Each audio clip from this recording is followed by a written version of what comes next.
அஸ்ஸலாமு அலைக்கும், welcome to மஸ் கிச்சன். எல்லோரும் நல்லா இருக்கீங்களா? இன்னைக்கு அருமையான ரெசிபியோட உங்களை சந்திக்க வந்திருக்குங்க. டிஃப்ரெண்ட்டாக, ரொம்ப டேஸ்ட்டாக, ரொம்ப ஈஸியாக நம்ம ஒரு முறுக்கு சுட போகிறோங்க. அதுதாங்க அருமையான ரெசிபி. ரொம்ப டிஃப்ரெண்ட்டாக இருக்கும், ரொம்ப ஈஸியாக இருக்குங்க. வாங்க பார்ப்போம். இப்போ இந்த முறுக்குக்கு அளவு 1 கிலோ இடியப்ப மாவுங்க.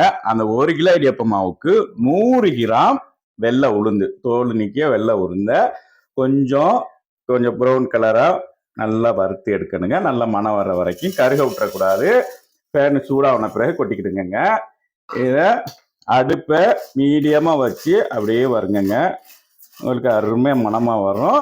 நம்ம இதை எடுத்து நல்லா வெந்த பிறகு அப்படி ரோஸ்டட் ஆகின பிறகு நம்ம ஒரு பாத்திரத்தில் ஆற வச்சிடலாங்க. அப்படியே அடுப்பு வந்து மீடியமாக தான் இருக்கணுங்க. நல்லா மணம் வர வரைக்கும் வறுத்துக்கிடுங்க. அடுப்பு வந்து அப்படியே மீடியமாக வச்சுக்கிடுங்க. அப்போ தான் உங்களுக்கு அந்த உளுந்து கருகாமல் நல்லா மொறுமொருண்டு வரும், நல்ல ஸ்மெல்லும் வரும் அருமையாக. இப்போ பாருங்க, உங்களுக்கு அழகாக ஒரு கலர் அருமையாக சேஞ்ச் ஆகி வந்துக்கிட்டு இருக்கு. நல்லா மணக்குதுங்க. ரொம்ப அப்படி வறுத்துடக்கூடாது, ரொம்பவும் கலர் மாறி இருக்கக்கூடாது. நல்லா உங்களுக்கு கோல்டன் ப்ரௌன் கலரில் கலர் மாறிடுச்சு. இப்போ நம்ம இதை என்ன செய்யணும்னா ஒரு பாத்திரத்தில் கொட்டி ஆற வச்சுக்குவோம். நல்லா சூடாக ஆறட்டுங்க. பொட்டுக்கடலை 1 கிலோ இடியப்ப மாவுக்கு பொட்டுக்கடலை வந்து 200 கிராம் பொட்டுக்கடலை போடுங்க. முறுக்கு நல்லா சாப்பிட்டா மொறுமொறுன்னு அருமையாக இருக்குங்க. இதையும் லைட்டாக ரோஸ்டட் பண்ணிக்கலாம், வறுத்துக்கலாங்க. அடுப்பு மீடியமாக இருக்கட்டும்.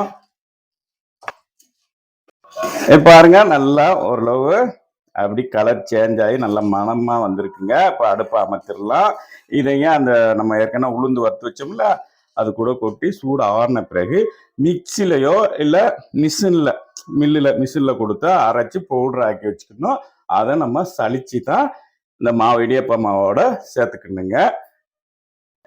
இப்போ 1 கிலோ இடியப்ப மாவுங்க. இது வறுத்த இடியப்ப மாவு, ஜீனா பிராண்டு. இது என்னுடைய ஓன் பிராண்டு தான். உங்களுக்கு என்ன பிராண்ட் கிடைக்க அதில் நீங்கள் முறுக்கு சுட்டு எடுக்கலாங்க. இல்லை இடியப்ப மாவு, வறுத்த இடியப்ப மாவு கிடைக்கலையா, அரிசி மாவுலையும் நீங்கள் முறுக்கு சுடலாம். ஆனால் அரிசி மாவை கொஞ்சம் நல்லா வறுத்துக்கிட்டு தான் முறுக்கு சுட முடியும். இப்போ நான் 1 கிலோ ஜீனா மாவு எடுத்திருக்கேன். அதை என்ன செஞ்சுருக்கேன்னா அப்படி, ஏன்னா இடியப்ப மாவுங்கிறது நாங்கள் இடியப்ப சுடுற அளவுக்கு தான் வறுத்து வச்சுருப்போம். இப்போ அதில் முறுக்கு சுடுறா இருந்தால் அதை என்ன செய்யணும், கொஞ்சம் இதில் அடுப்பில் வச்சு லைட்டாக ரோஸ்டட் பண்ணணும். கொஞ்சம் கலர் மாறுற வரைக்கும் வறுத்து எடுக்கணுங்க. வறுத்து எடுத்துட்டு சளிச்சு எடுத்து வச்சுருந்தேன். அதே மாதிரி தான் நான் வறுத்து சளிச்சு வச்சுக்கிறேன். கொஞ்சம் லைட்டாக கலர் மாதிரி இருக்குது, கொஞ்சம் மணமாகவும் இருக்குங்க. அதே மாதிரி 100 கிராமு உளுந்து, அதையும் நல்லா ரோஸ்டட் பண்ணி அது கூட 200 கிராமு பொட்டுக்கடலை, அதையும் நல்லா மணக்க வறுத்து ரெண்டையும் மிக்சியில் இல்லை மில்லில் கொடுத்தோ அரைச்சி அதையும் சளிச்சு எடுத்து வச்சுக்கணும். பாருங்கள், அதையும் நைஸாக சளிச்சு எடுத்து வச்சுட்டேன். இப்போ என்ன செய்யணும்னா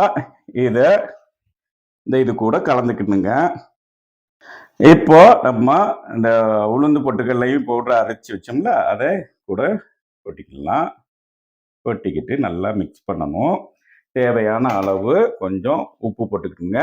ரொம்பவும் உப்பு போட்டுறக்கூடாது.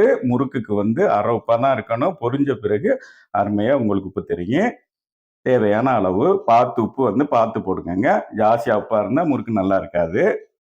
அது கூட 2 டேபிள் ஸ்பூன் அளவு கருப்பு எள்ளு, அதையும் இது கூட கொட்டிக்குவோம். 1 டேபிள் ஸ்பூன் அளவு ஓமம் வந்து முறுக்குக்கு வந்து நம்ம சேர்த்தன்னு வச்சுக்கலாம். பொரிஞ்சு வரும்போது நல்ல மணமாகவும் ரொம்ப டேஸ்டாகவும் இருக்கும். அதுக்கு தான் 1 டேபிள் ஸ்பூன் ஓமத்தை சுடுதண்ணியில் ஊற வச்சிருக்கிறேன். இப்போ நம்ம அப்படி அதை கலந்துடக்கூடாது. இதை ஃபில்டர் பண்ணி அந்த ஓமத்தையெல்லாம் எடுத்துட்டு அந்த தண்ணியை மட்டும்தான் இது கூட இந்த மாவு கூட கலந்துக்கணுங்க. இதை நம்ம ஃபில்டர் பண்ணி எடுத்துடலாம். இப்போ எல்லாத்தையும் நல்லா மிக்ஸ் பண்ணிக்குவோங்க. எல்லாத்தையும் நல்லா மிக்ஸ் பண்ணிக்கலாம். அது கூட என்ன செய்யணும்னா 1 டேபிள் ஸ்பூன் அளவு நெய் சேர்த்துக்கணும். நெய் ஜாஸ்தியாக சேர்க்கக்கூடாது. முறுக்கு வந்து புளியும் போது உடஞ்சி போயிடும். 1 டேபிள் ஸ்பூன் அளவு சேர்த்தா போதுங்க. இந்த நெய்யும் போட்டு நல்லா நம்ம மிக்ஸ் பண்ணிக்கலாம். எல்லாத்தையும் நல்லா மிக்ஸ் பண்ணணுங்க. இப்போ இந்த ஓம தண்ணி இருக்குல்ல, அத கொஞ்சம் கொஞ்சமா தெளிச்சு விட்டு மாவு பெசைங்கணுங்க. அப்படி கொஞ்சம் கொஞ்சமா தெளிச்சு விட்டுக்கலாம்.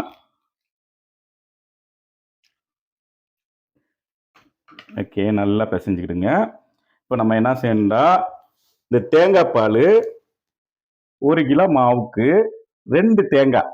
2 தேங்காவுல கெட்டியான தேங்காய் பால் எடுத்து வச்சுக்க.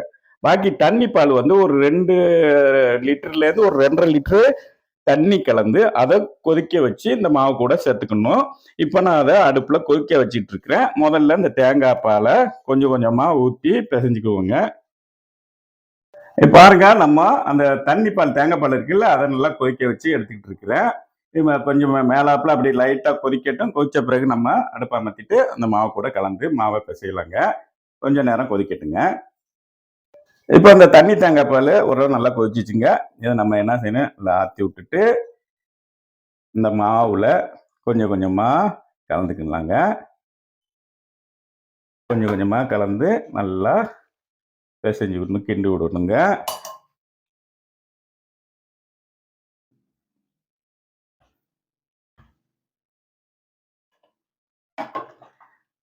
தண்ணி பத்தலையா, சும்மா லைட்டா லாஸ்ட்ல கொஞ்சம் பச்சை தண்ணியே சேர்த்துக்கலாம், ஒன்றும் பிரச்சனை இல்லை.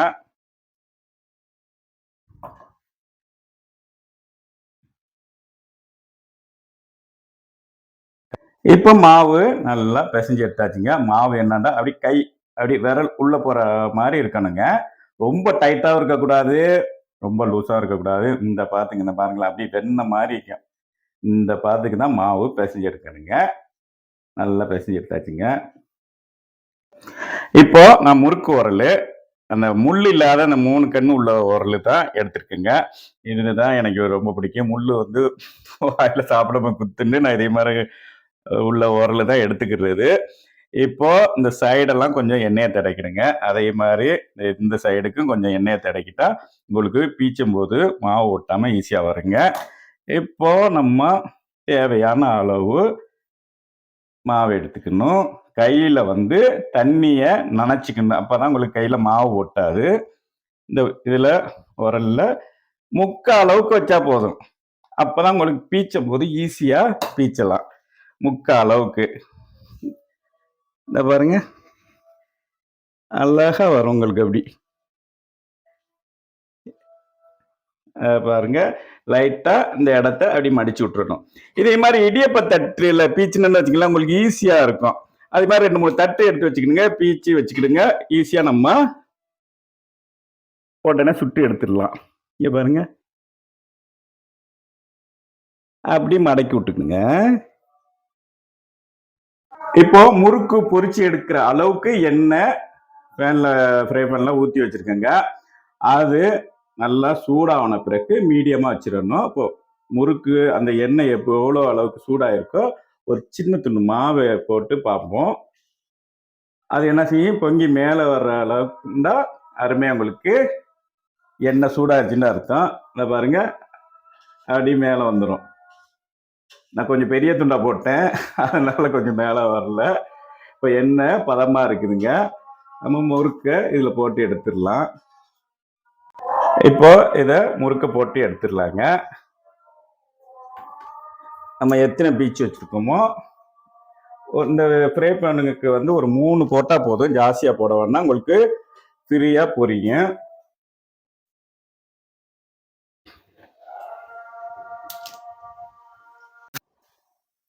போட்ட உடனே லைட்டா நம்ம என்ன செய்யணும், இந்த பாருங்க நல்லா முறுமுறுண்டு வந்துருச்சு.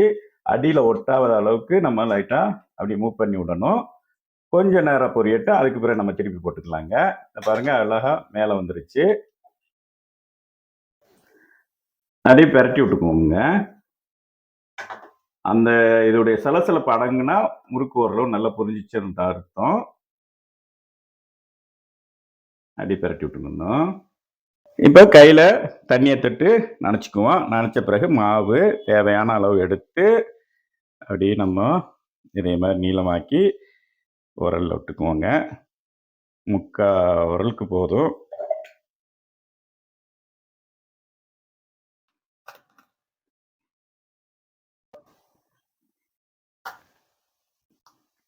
உங்களுக்கு என்ன சைஸ்ல முறுக்கு தேவையோ அந்த சைஸ்ல பிழிஞ்சு எடுத்துக்கலாம்.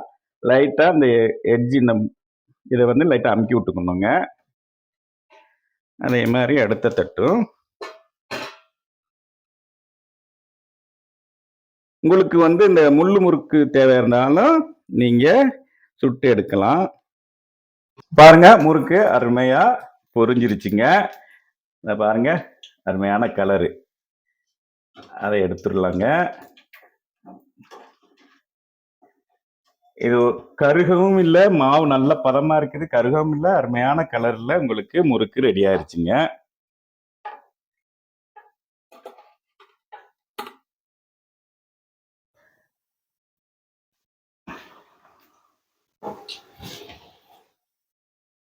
அப்படி இந்த சலசலப்பு அடங்கினோடனே நம்ம அப்படி முறுக்க பிரட்டி விட்டுலாங்க. அப்படி லைட்டா மூவ் பண்ணி விடுங்க. அடியில் உங்களுக்கு பிடிக்காம மேலே கிளம்பி வரும். இப்போ ஓரளவு சலசலப்பு அடங்கியிருக்கு. அப்படி லைட்டா பிரட்டி விட்டுக்குங்க.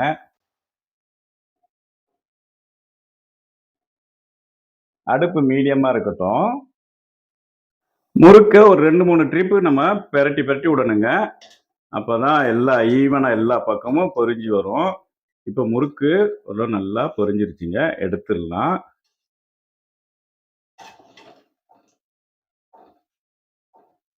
அருமையா நம்ம முறுக்கு சுட்டு எடுத்தாச்சுங்க. அப்படியே பாருங்க கிறிஸ்பி அப்படி மொறுண்டு அப்படி கொட்டுது.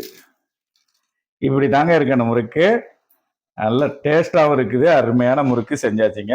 ரொம்ப ஈஸியாக செஞ்சாச்சு. டாப்பா பண்ணியாச்சுங்க. பாருங்க ரொம்ப டிஃப்ரெண்டா டேஸ்டா ஈஸியா அருமையான முறுக்கு ரெடி பண்ணியாச்சுங்க. இது போல நீங்களும் உங்க வீட்டில் ட்ரை பண்ணி பாருங்க. இதை விட ஒரு நல்ல ரெசிபியோட உங்களை மீண்டும் சந்திக்கிறேன். என்னுடைய சேனலை சப்ஸ்கிரைப் பண்ணுங்க, லைக் பண்ணுங்க, பக்கத்தில் உள்ள பெல் பட்டனையும் கிளிக் பண்ணுங்க, மறந்துடாம ஷேர் பண்ணுங்க, கமெண்ட்ஸ் பண்ணுங்க. இன்ஷா அல்லாஹ் மீண்டும் சந்திப்போம்.